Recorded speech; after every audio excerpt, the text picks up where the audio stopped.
What is up, guys? Today we're going to be talking about the main differences between the INFJ and the INFP. So the main difference between INFJs and INFPs is in how they make decisions. And this specifically is within the use of the INFP's introverted feeling, FI, and the INFJ's extroverted feeling, the FE. And also how INFJs integrate introverted thinking in their decision-making process.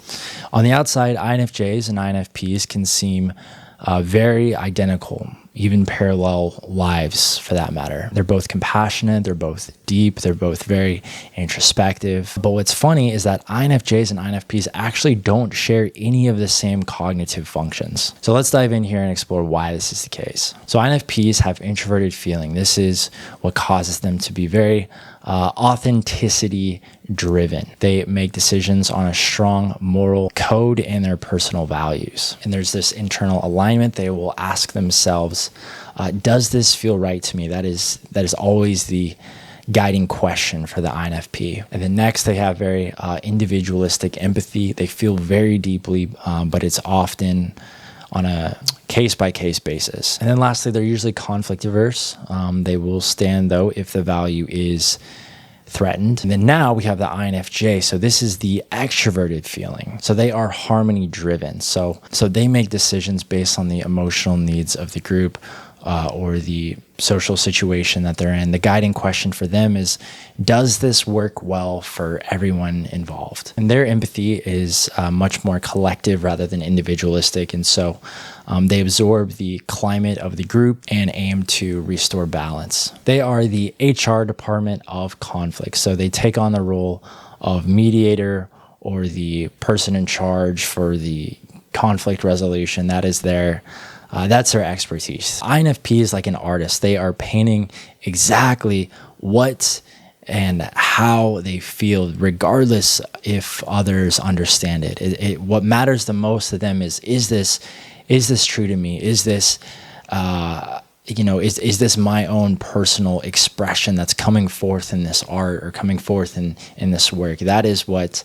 their decisions come from, this gut level emotional resonance. And this is what introverted feeling is all about. This is what they lead with. They don't care about whether their truth works or even if it's socially accepted. They care if it is authentic. That is what matters to them. So it doesn't matter what the group feels. It doesn't matter what tradition says either. The FI, the introverted feeling, holds preeminence. And then next we have the INFJ. The INFJ is the diplomat that is crafting a message that resonates with others. And so it must be effective and it must be harmonious. It must tie everything together. So what INFJs actually prioritize is this psychological alignment. They want to create this external world that matches their internal vision of how things should be. So the real INFJ priority is not necessarily keeping everyone happy. It's something more like, I need the world, or at least my immediate environment, to see this deeper truth that I see. So yes, INFPs and INFJs walk through life very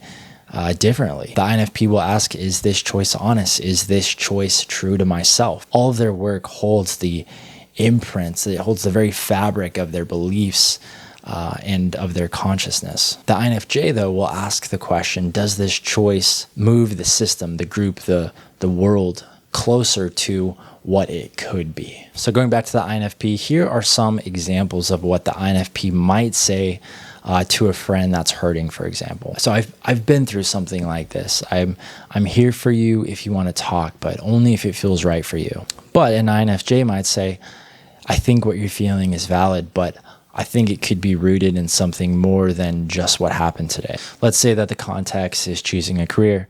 The INFP might say, I need to do something that feels meaningful, even if I never become rich or I don't become recognized. The INFJ might say, I need a role where I can build something bigger than myself, even if I might have to compromise parts of myself along the way. Now, let's say this is how they approach their relationships. So INFP, I want to be seen, I want to be admired, and I want to understand you fully. So the INFP craves a mutual soul bearing. They're never going to fake it. And if they don't feel it, well, then, they're not going to continue with that relationship. And so the INFJ might say something like, I want to grow with someone that sees me for who I am, that shares my path or at least respects it. I'll give everything, but I need to know that it's going to go somewhere. They're very long-term oriented, and they're not going to give you 100% of themselves right off the bat. It might take months, it may take years, and more than likely they're only going to allow you to see glimpses of themselves along their way, assuming that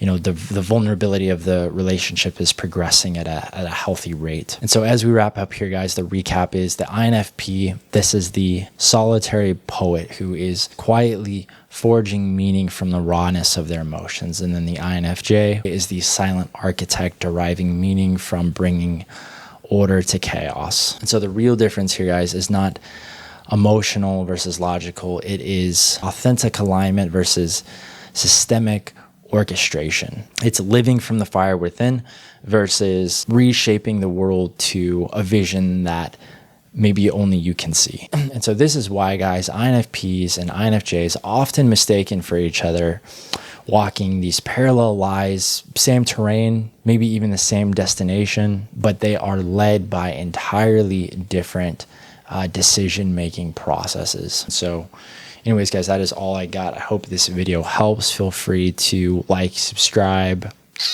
Yeah, let me know if this resonates, and we'll see you guys in the next one.